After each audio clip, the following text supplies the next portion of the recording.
On the show today, we talk about removing blocks from your energy field. We should say Susan does. Our symbol today is flying. And as always, we interpret the dreams and answer the questions you sent in during the week.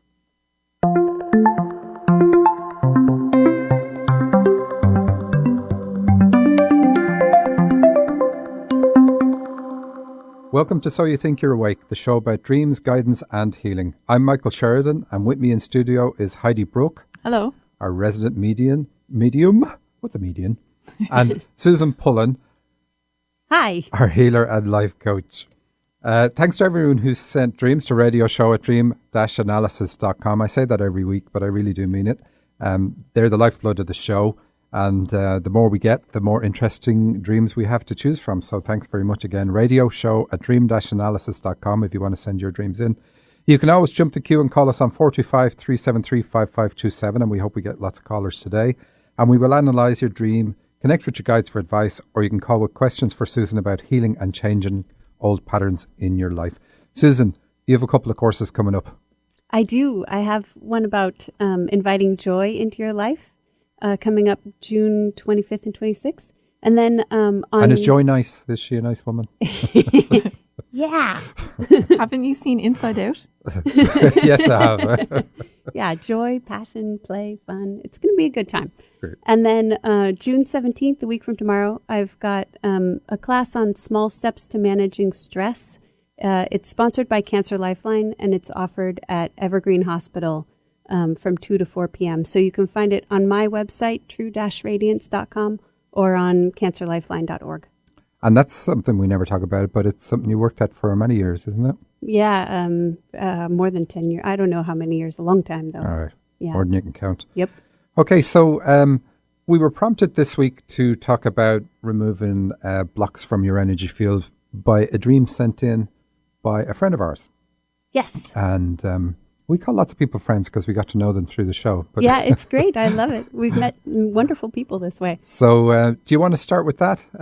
Start with the dream or start with your piece, whichever you want to do. Maybe the piece afterward or the dream afterwards. Yeah, I think I want to give a little framework, and then I think the dream will make sense to people when they hear it. For me, it was even something like where you go, huh? And it was, well, okay. Yeah, just continue on. Yeah.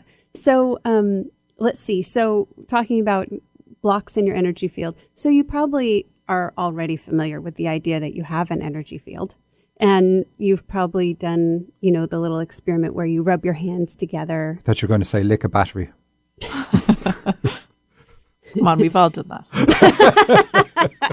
Yeah, my stepbrother helped me learn how to do that. But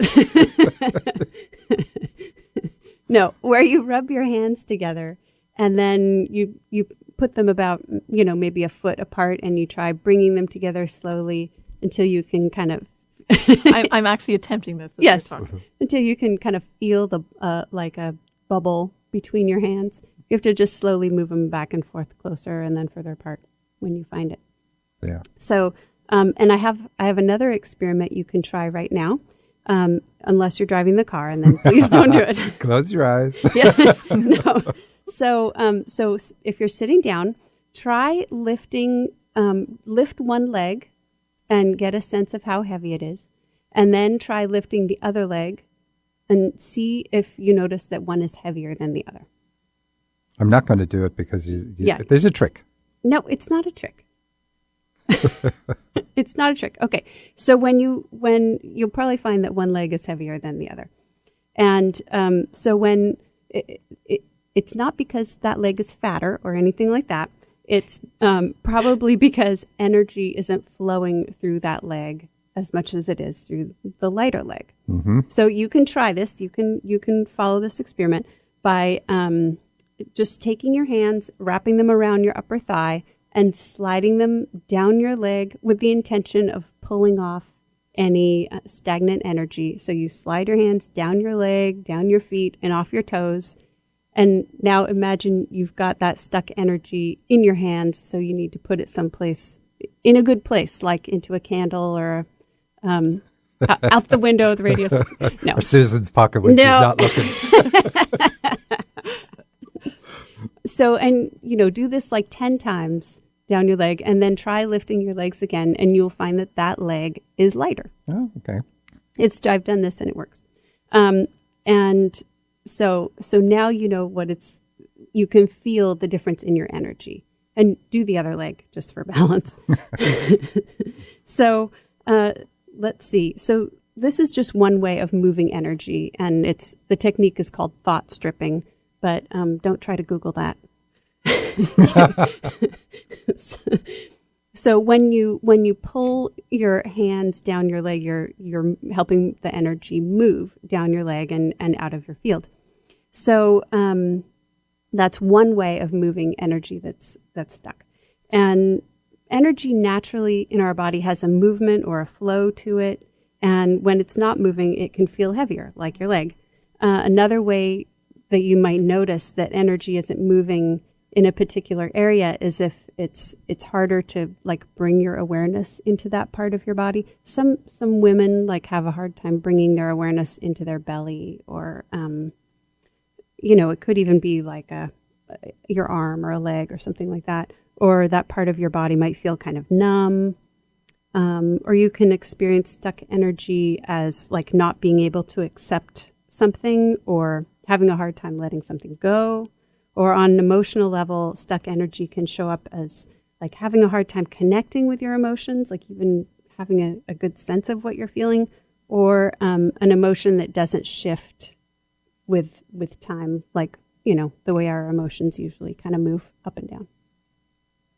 And also in our physical body, energy that isn't moving or that doesn't belong in our field where it is can cause like symptoms and illness. Okay, and our dreams show that.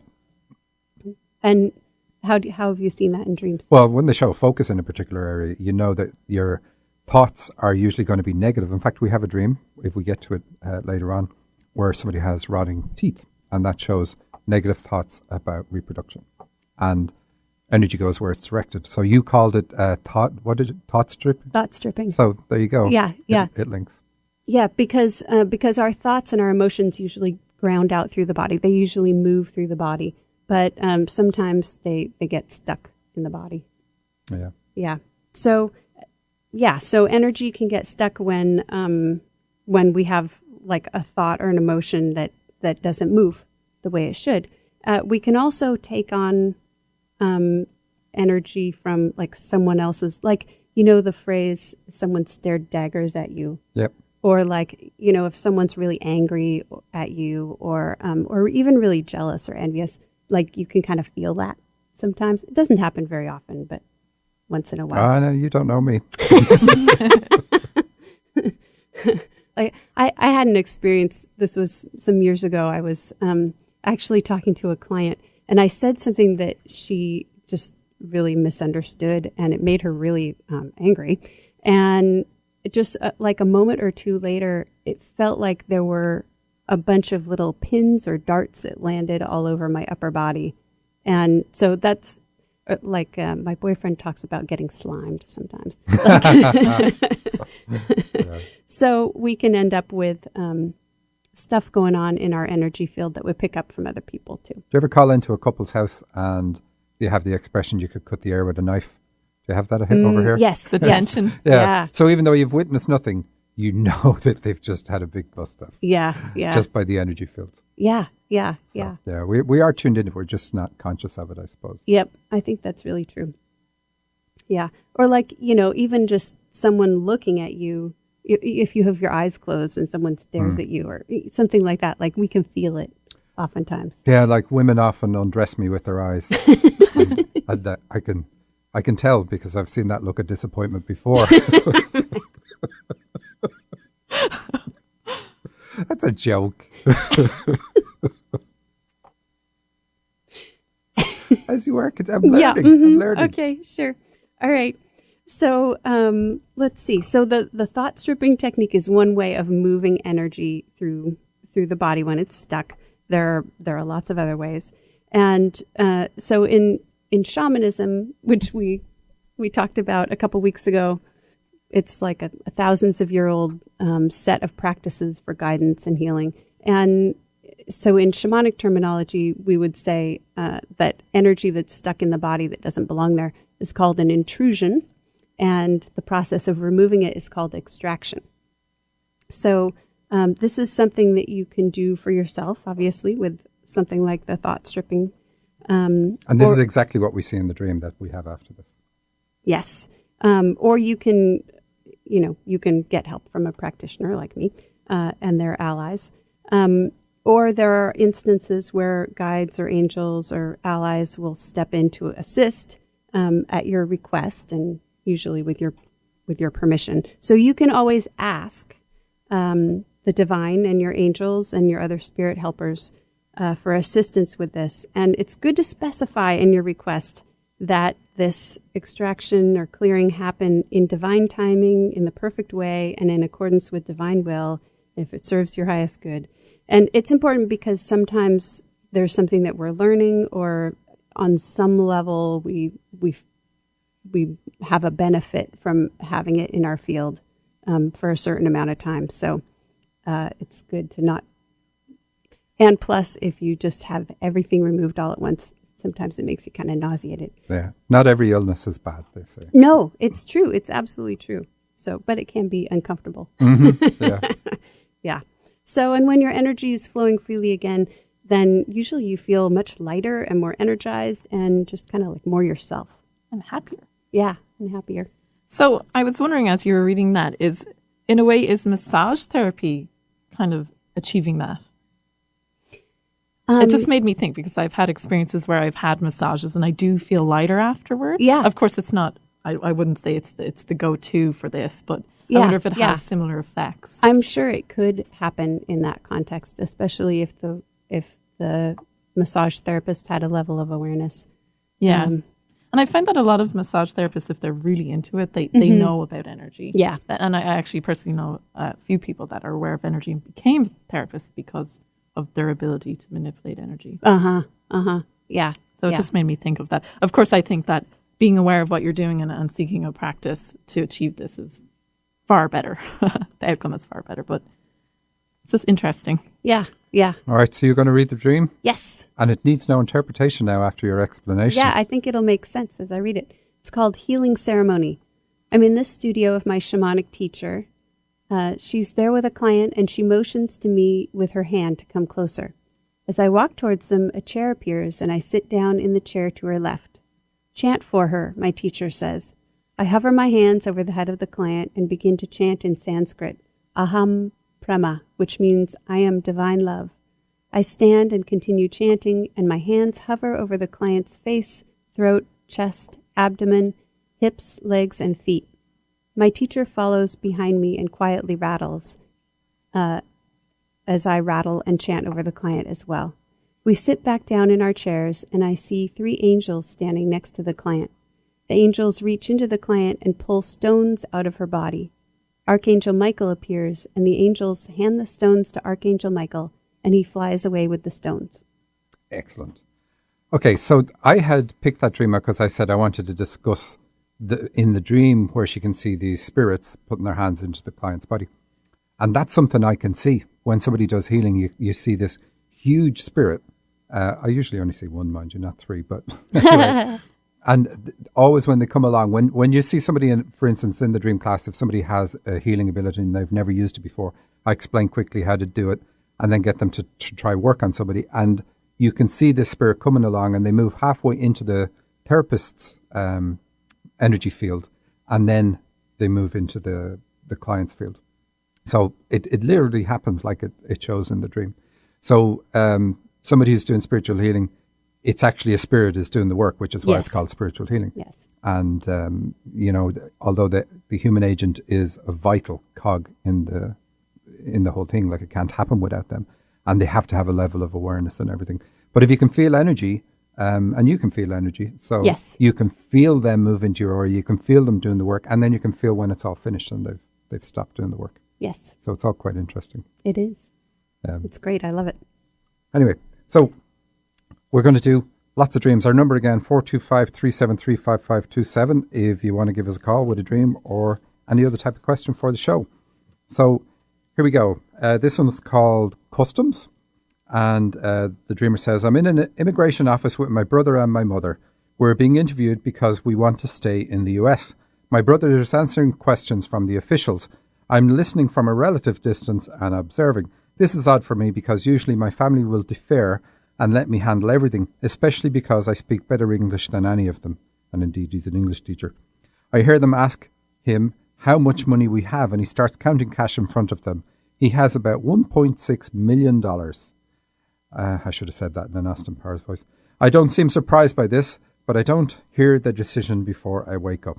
So the dream is very straightforward. First of all, the symbol, customs, being at the customs, that's really good. That's about a change in your level of consciousness. So it always implies something you need to do, and it's going to get you onto the next level of your path in life. So really good. And I know your brother and mother actually still live abroad, so they're not even coming to the States. So this is not reflective of what's really going on for this dreamer. So we can look at it all symbolically.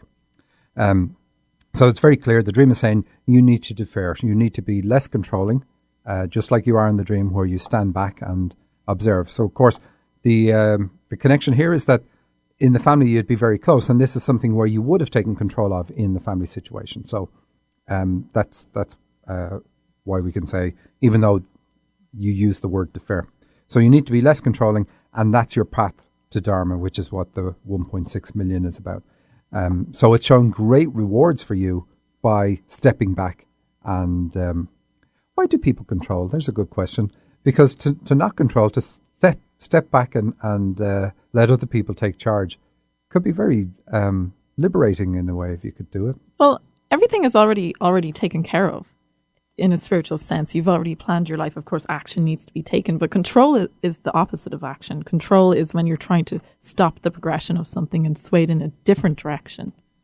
Yeah, from a spiritual sense. And this is also what the angels are saying about this dreamer, is that everything is already taken care of. He's actually controlled nothing through his actions. Yeah. Brilliant. And you were saying so often true, huh? This is his life purpose. So his lesson in this life is to learn how to be less controlling, how to stand back and let others do it.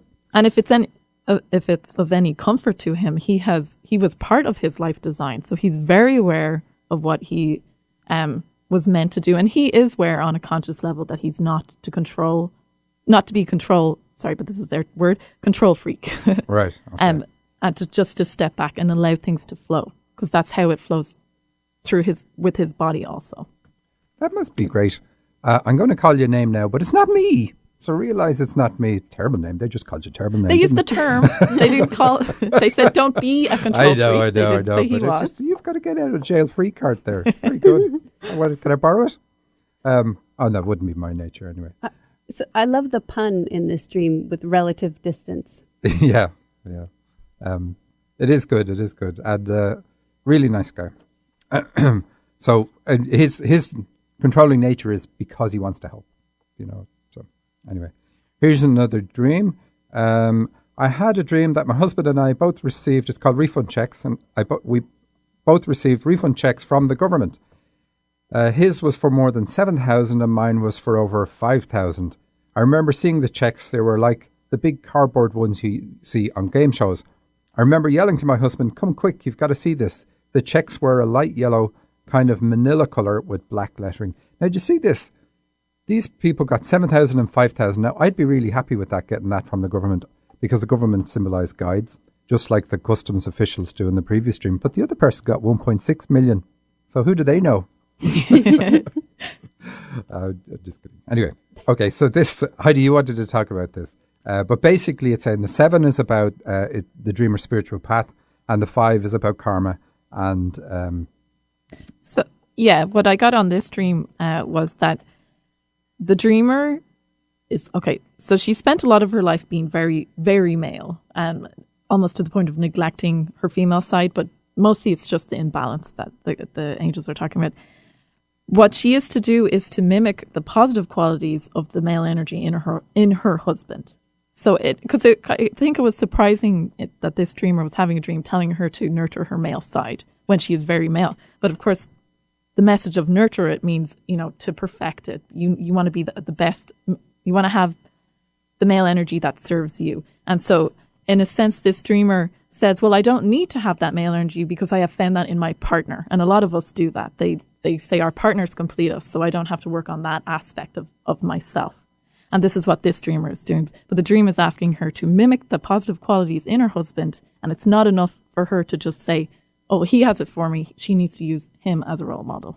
Yeah, very good. And we see even in the dream, he gets more money. So it's saying there's more dividends to be earned by working on the male side, coming through the male side. And indeed, controlling is male energy gone wrong. All right, we're going to take we're going to take a break, and we have a caller as soon as the break's over.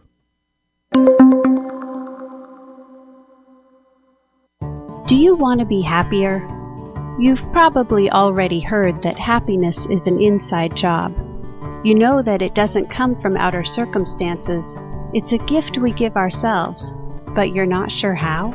Join me, Susan Pullen, for a weekend workshop devoted to inviting joy, passion, and play back into your life.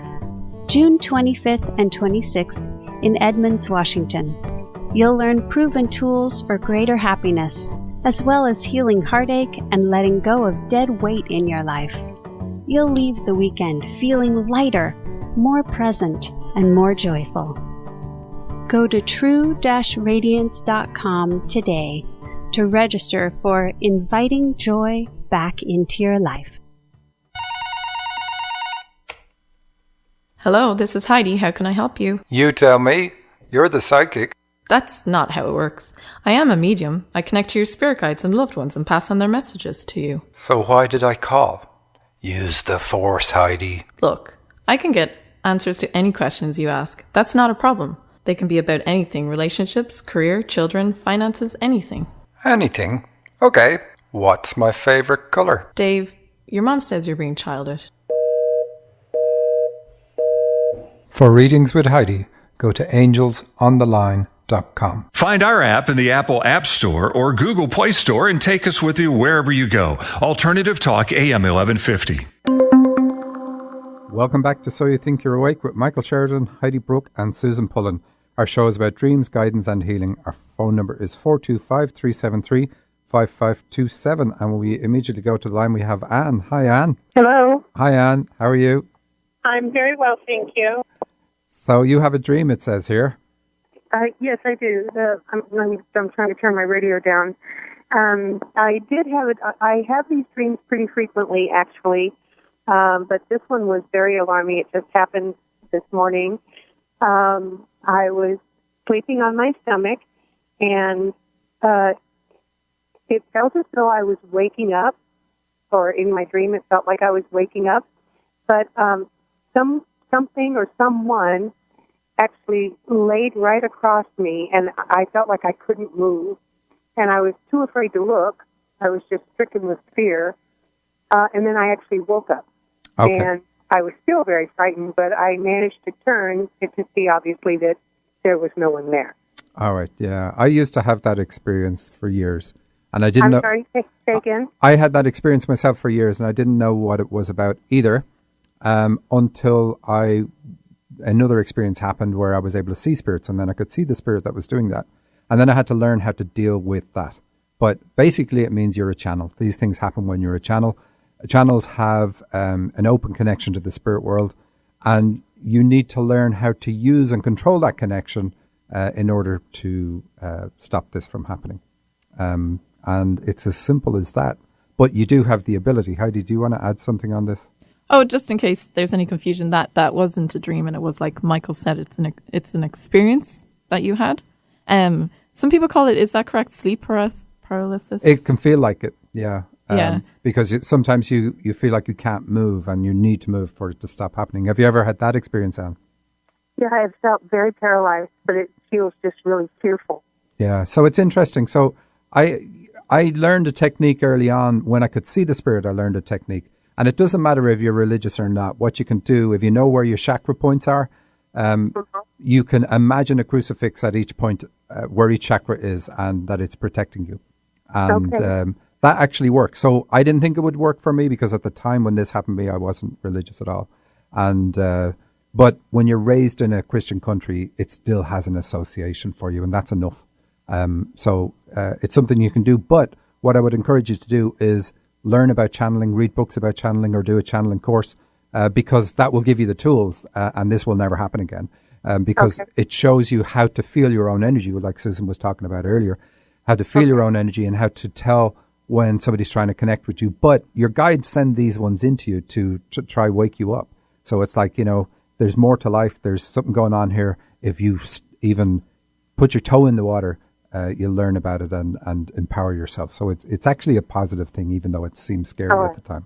Thank you very much. All right. Thanks for the call. And Michael, you actually have a book that details experiences such as that. I detail my experience. He has to tell me to plug my own book. So in my book, I talk about that.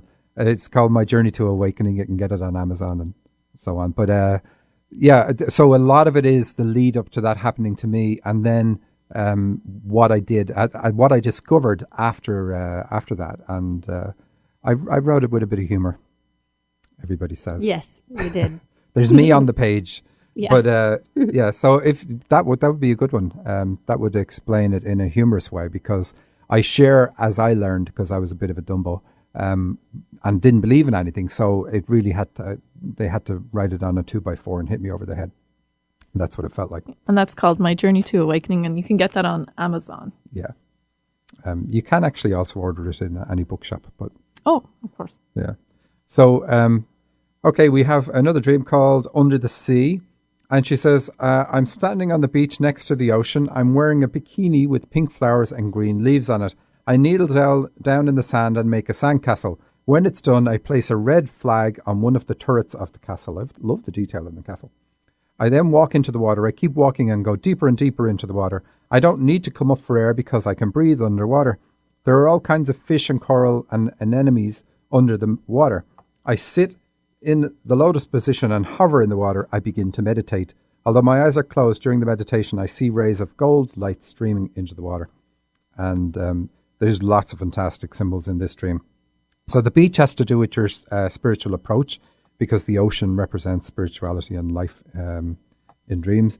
And the wearing the bikini with pink flowers and green leaves, it's all about getting onto the dharmic path. And indeed, this dreamer, is she on the dharmic path, Heidi? Yes. So very good. But she also has, because we see the pink and green, she also has counselling skills. She hasn't developed them in this lifetime, but she could, but she has them. And I don't know if it's something you need to do, but just in case you're wondering, I need to kneel down on the sand and make a sandcastle. So making a sandcastle, when the beach is about your spiritual approach, the sandcastle is asking you to be creative with your spiritual approach. And indeed, it's something that you do need to do. When it's done, I place a red flag on one of the turrets. That's okay. So that's like victory, achieving my own spiritual approach. I'm walking into the water then and going deeper and deeper. It's asking you to get deeper and deeper into your spirituality. And then realizing you can breathe under the water is saying you're a channel. That's a brilliant symbol for a channel. Shows you have a very deep spiritual understanding. And anything else in it. She hovers, meditation, the golden light. So she's also a healer. So lots of things in this dream. And the dreamer is very aware of them all. But I really liked it for that. And now I'm going to look for a dream that I thought we were going to start with. It's one about the flying horse. What happened to that one? Anyway. While you're looking for that one, one question that I get asked a lot of outside of the radio show is, what is dreaming of breathing underwater, but you're afraid you can't breathe? You're afraid to breathe underwater. What would that represent? Well, it's the same thing. It's like, of course, the fear is you're going to drown. So it's like getting into the spiritual field is going to be overwhelming, or I can't handle it, or whatever it happens to be. But because you can breathe under the water, then you clearly can. You clearly have an affinity for it, and it's all going to work out. I mean, that's what I found. I was quite afraid of getting into spiritual things myself, and I found the dream. But what I realized is not only was it much more interesting than I ever thought it was going to be, it was I had an affinity for certain things in that field, and I just absolutely loved it. So some people are scared, and it's understandable. A lot of time the fear comes from persecution in former lives, and it's spirituality or working in the alternative field is a burning question for some, and in past lives it literally was that. So that fear comes up that we were persecuted in former lives for expressing something that you know well. Anyway, here's another dream. and she says, I love her email address. I'm not giving it all away, but Cruella is in the name. Is that showing my age? 101 Dalmatians. Anyway, I had this dream around 6 years old. I'll never forget it, so vivid. I was flying on the back of a Pegasus horse, such a pale grey, he was almost white. He never told me, but I knew his name was King. I had such a horrible feeling of sliding off, and I kept telling him I'm going to fall off. He spoke to me telepathically and said, hold on to my mane. I looked down and saw a dirty, ratted up mane moulded into a handle. I didn't want to touch it, but when I did, the feeling of falling was gone. Then we landed in front of my house and the dream was over. I got up the next morning and ran outside to find him. How disappointed was that 6-year-old. Yeah. So beautiful dream, because we have one symbol that means so many things. Because the horse's name is King, the dreamer is a teacher, because kings are leaders, so spiritual leader or teacher. And then we have the flying horse. So flying in dreams typically, and this is our symbol today, flying in dreams is about having a strong intellect, an ability to project your mind, mentally project your mind. Typically the flying in dreams is mentally rising above your problems.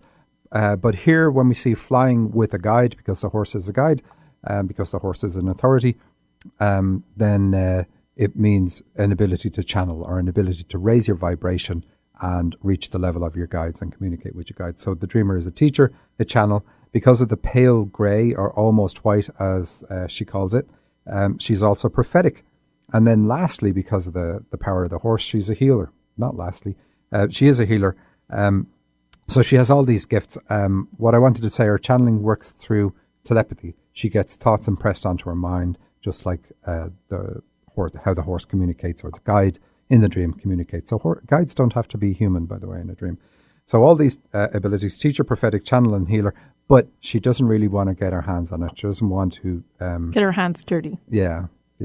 And you were saying what you got on this was, and of course this is a 6-year-old's dream, doesn't want to be different, doesn't want to be tarnished or tarred with being different by displaying these different abilities. And of course, yes. And of course, six years old is when you start to really notice yourself compared to other children, and you want to fit in, and you start having those friendship peer groups and things like that. So what I was getting, she just doesn't want to be kind of tarred with that brush, with the metaphysical brush, because that's different. Yeah. But it's asking her to do it anyway. Very likely she'd already had a run-in with her parents where she said something and was put down for it. And that's usually the first place when, we call them sensitive children or crystal children or anything like that. Parents, even if they're into the spiritual world, they have a fear that their children are going to be persecuted. And so they're like, oh, those gifts can develop later in life, because we do not want them to be persecuted at a young age.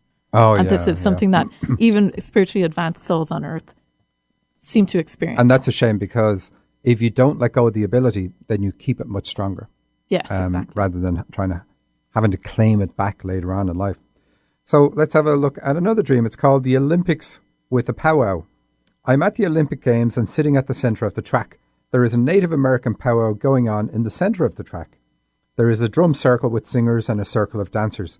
On the track there is a race being run. I find it curious that the organisers are running these two events simultaneously. I jump up into the sky and hover over the track. From above, the event looks like an atom with electrons around it, the powwow being the nucleus of the atom and the runners of the race being the electrons zipping around. Okay, so it's a really simple dream. Is it?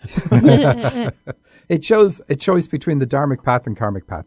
A race in a dream, or jockeying for position, or checking the time, I'm going to be late, all that sort of stuff, all represents the karmic path, being on the karmic path. So the race here represents the karmic path, and the centered Native Americans in the middle of the track represents the dharmic path, which is what they're going to represent anyway, because they're in touch with spirituality, in touch with life purpose, and they don't push against things the same way you would on the karmic path. So this dream is saying that the dreamer has a choice, dharmic path or karmic path, and in fact, we do switch between them at times in our lives. So she may be doing that, but it just shows she's getting more and more centered, and then she's looking at all this other things, the other things going on. But it shows that the earth allows for all these different things. There's many paths to the same destination. So it's a really nice dream from that perspective. And because we see, it's the Olympics, and the Olympics, of course, Olympus was the home of the gods. It shows that this dreamer is very spiritually aware, and can see all these different things. So I think it shows really a rise in her level of awareness, getting the ability to see that how all these different things that are very, very different are happening in the same location. Anyway, what else have we got? We have a caller. Yeah, we'll take our caller. We have Sherry on the line. So, hi, Sherry. You have a question for Heidi. Hi, Sherry. Hi, everybody. Yes, I do. Hi, Heidi. How are you? Good. How are you? Good. I have the opportunity to start exploring shamanism, and it's come up a couple of times in dreams in my past, and I was just wondering if my guides had any input on whether or not I should be diverting my attention that way, or if I should just stay the course with what I'm doing. So, they're insisting don't divert your attention, but incorporate it. There's a big difference. You can draw on that because you've had it in past lives. They're saying what your dreams were pointing to. You've had experiences with this in past lives, and so you have the ability to tap into this energy, and certainly in this lifetime too. Okay. But yeah, definitely don't make it the all for you, but incorporate it because this is a skill you can use and should use, certainly. So formal training in it? They're saying that the formal training you're thinking of is not necessary, but you can, of course, Michael was talking about, you can get your feet wet with it by taking certain courses and things like that. But I don't think it's the one. It's more of it. You're supposed to ignite your memory of it rather than learn it all over again. I think we can be drawn to things that we did in a former life, and we feel that strong draw because we have the affinity with it. But it isn't necessary for us on this lifetime. But it wouldn't necessarily knock you back except financially and in time. But it's still, we can understand the connection because we had it before. So I think if it was going to come up for you, it might be later in life. But, you've already got the skill set. Yes, and it should just be pretty drawn to it. A huge interest, something that's going to just don't let it keep you busy for the sake of being busy. Like it's just should ignite your interest and add to your skill set, but it's not essential to what you're meant to do here. Okay. This lifetime, thank anyway. You. Thanks for the call, Sherry. Okay. Bye-bye. We're going to take a break. Our number is 425-373-5527.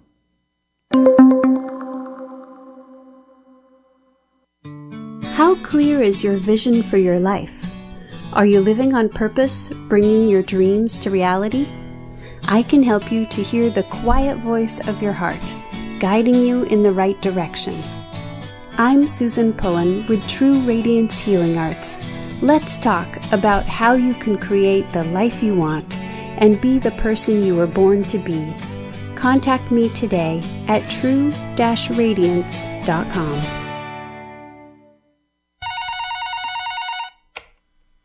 Hello, this is Heidi. How can I help you? You tell me. You're the psychic. That's not how it works. I am a medium. I connect to your spirit guides and loved ones and pass on their messages to you. So why did I call? Use the force, Heidi. Look, I can get answers to any questions you ask. That's not a problem. They can be about anything: relationships, career, children, finances, anything. Anything? Okay. What's my favorite color? Dave, your mom says you're being childish. For readings with Heidi, go to angelsontheline.com. Get inspired every hour right here on Alternative Talk 1150. Welcome back to So You Think You're Awake, the show about dreams, guidance and healing. Our phone number is 425-373-5527 if you have a question or a dream. So here's another dream. It's called Rotten Tooth. Straight away, we don't like it because of the title. I was sitting at a table, felt something hard in my mouth and spit out a filling. I was feeling for the hole in my tooth and grabbed a dentist's little round mirror so that my friend could see. Just then I noticed my tooth was decayed and rotten at the root and was starting to fall out of my mouth. My friend was stunned and I caught the tooth as it slipped out of its place in my mouth. I looked in a mirror to see how I looked and noticed several teeth on the other side had fallen out as well. I thought about dentures and seeing a dentist. It was always my worst fear to lose my teeth. I also saw a black spider on the floor. Isn't that funny how that just gets thrown in there as well? So The teeth in the dream represent the ability to raise children. It's one of the most common things that we get emailed about. But animals carry their young around with their teeth, so teeth in dreams typically are going to be about having children and raising children. They can also be about taking a bite at life. But here we know it's reproduction because she also has the mirror showing up in the dream. And mirrors are a symbol for reproduction because they reproduce an image of you. So clearly about that. But this rotten tooth is really a bad symbol and is actually, and we've already talked to this dreamer, so we can say this, it's a warning of cancer, but the dreamer does not have cancer. But it's warning her to be careful about how she thinks. So we were talking earlier about thoughts and how thoughts can direct the flow of energy or stop energy flowing. So here, negative thoughts about reproduction. So if I'm thinking, I have a problem here because I had a problem in the past, then that constantly thinking, even if you're thinking, I hope I don't get a worse problem, is sending negative energy that direction. And that's all this dream is saying. You need to address your fears, which is what the black spider represents. So black in a dream can represent fears too, and spiders represent fears. And because you have the black spider in this dream, it's really, really good, believe it or not, because it shows it's an irrational fear. So this tells us it's not something that's present, because otherwise it wouldn't be an irrational fear. So you have a fear of something that is not the case. And that's what the spiders represent. So it's good to cover this dream because of the spider, and in the dreamer's mind say, look, this is something that isn't the case, so don't have the fear. But also don't think negatively about that part of your system, because you have two wonderful kids, you said yourself. So it's all really good. So think positively.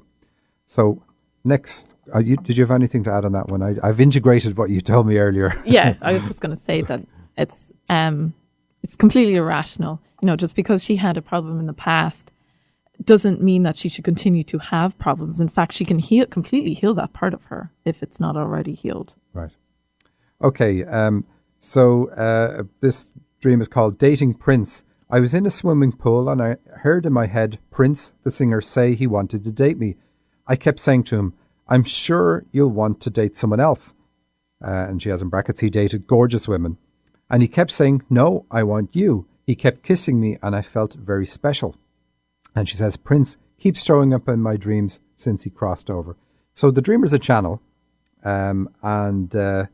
She says she heard, so the swimming pool is about the spiritual world. So water in dreams is spirituality. So the swimming pool tells us it's about that. And she's saying she heard it in her head. So that's telepathic connection. We're getting a lot of that lately. Yeah. Something in the water, not just this dreamer. And so the telepathic connection, so that's where you get thoughts impressed on your mind. And so that's how your channeling works. And you can also develop teaching skills. So there's a bit of pun in it being prince as well, because a prince isn't a king, but it's going to be a king. So it's saying that you have the potential to be a spiritual leader. So that's another reason to get into that. But your whole thing is that you're feeling like you're not good enough. But your guides, who's Prince in the dream, your guides are trying to persuade you, and they're saying, look, you're absolutely perfect. And this is something we talked about before, Susan. In fact, we were even talking about possibly having it as a theme for the show this week. Why people don't feel good enough with using their abilities. And why also when people develop an ability, they finally say, okay, I'll be a channel, I'll do it. Or I'll be a healer, and they quit their job and they struggle with trying to get it going. And of course, the struggling comes about because we try to do spiritual things the same way we do other things, and yet it's a completely different energy. It isn't a 9 to 5. It isn't a corporate thing. I mean, you can put times on it, of course, but it's not like a corporate job. And we've all been raised, unfortunately, and told that when you finish school, you can go to college, get a degree, and then you're going to work for somebody and you're going to earn your living. And it's that mentality blocks a lot of us. The idea of dollars for hours, so to speak. Yes, the money first. Whereas it's all about, the kingdom being within you. It's to quote a phrase, that's the way you have to go. You pursue your path and the money comes, because you need to understand that you have everything you ever need provided for you in life, and drop the fear of, I need money or I need a regular job, because that will block your clients coming to you. And it's easy to say. It's a difficult thing to deal with. Maybe something like an affirmation works on it too, but it's a huge thing for a lot of people. wanting to get into the field, but feeling first of all, I'm not good enough. I know more. I know other people who are channels. I could never be as good as that. That's a huge thing. Yeah. Overcoming that one, and then the other of I won't succeed because it's such a different way of living. Yeah. We might focus the show on those because Okay. they are so pervasive. I think so common. Okay, so we let's have a look at looking at the time. Good, plenty of time. This one is called Tom Hanks at the Museum. And it starts off, I'm standing on a beach in Kenya. And she says, I've never been there. So why would you dream of Kenya? Well, Africa in a dream represents origins. We all come from there, or the humans come from there. So it represents getting to the roots of something. The beach is spiritual approach. So we know it's about the dreamer's spirituality. And she says there's an enormous flock of flamingos in the water. Flamingos are going to be pink, and the water is about her spirituality. After a few moments, they take to the air, and I fly with them. I land in a neighborhood which has lots of grass and is very green. So we have green and pink. I think this might be the same dreamer as before with the green and pink, indeed, because of the way things are looking in this dream. I walk along, so she's on the Dharmic path. I walk along the street and pass a larger building with many windows. So she has a strong intuition with the windows here. I look through the glass and see a gathering of people, so she can work with groups of people. So use your intuition to get you going there. They are learning Scottish Gaelic. I wish I'd worked out what that meant. I keep walking, and at the end of the street, there is a small museum. I go into the museum, and there's a coffee shop. So a museum in a dream is about goals and ideals. Always good in a dream. So it's about setting your goals. That's your destination. And there's a coffee shop. Coffee shops have to do with sharing. We meet our friends at coffee shops and so on. The actor Tom Hanks is in line at the coffee shop. So Tom Hanks, because he doesn't say his own lines, he's told what to say, means that this dreamer's a channel. I walk past the coffee shop and into the gallery. The gallery is going to be the same as the museum. Goals with regard to channeling, because Tom Hanks was the last person there. There's an exhibit of Ukrainian folk textile dresses, embroidered shirts, woven linens. The exhibit is excellent, except they are playing techno music as part of the exhibit. Okay, now I know why I included this one. I don't understand why. As I'm walking through the exhibit, I find a receipt on the ground. It's from the coffee shop. It has Tom Hanks' signature on it, and he has paid for everyone's coffee who was in line with him. So we have a nod to digestive system problems with the dreamer because of the two lines. But Tom Hanks' signature, it's saying, okay, so really your identity should be you're a channel first. You really need to push your channeling, push it. You are a singer. You're a fantastic singer and have gigs and people go see you sing and everything. But what you really need to realize, and this is why the music doesn't fit in here with the cultural stuff, is realize that your singing gift is parallel to your spiritual abilities. Have I said that right, Heidi? Yes, they don't have to work together. And in fact, your life design, you shouldn't rely on your singing to be part of your spiritual gift. It's not what advances others. It's your other gifts that advance others. Okay. And she's probably aware of that, but the dream is just making it clear. But the receipt on the ground is saying, get into channeling and that'll be the end of your karma because you'll have paid your debts. And when you see a guide has paid debts in a dream, like it's already paid, you haven't paid it, somebody's already paid it. It's like I'm free from debts. So this is going to get you onto the karmic path, or dharmic path, excuse me. And the exhibit being Ukrainian stuff, which I think is also about your heritage. So that fits in with Kenya in the dream. Is saying it's okay. Use your heritage, use your culture. It is all part of you, but you've deep spiritual roots too, and they all need to be shown. So quite a nice dream. So we have some callers. Let's squeeze them in. We have Lay on the line. Have I pronounced your name correctly? Yes, you have. Thank you. Thank you. Okay, so it says here you have a dream. Can we have your dream? Yes, you can. But first, I want to just tell you how much I love you guys. I listen. I'm a real loyal fan, and I just love everything about you. You laugh, and it's genuine. I appreciate that. Thanks very much for saying that. You. And now I hope I can get your dream. Okay. So I've had 3 dreams, maybe once a month now, about funny children's head faces. And this last one was a face, the head with no body.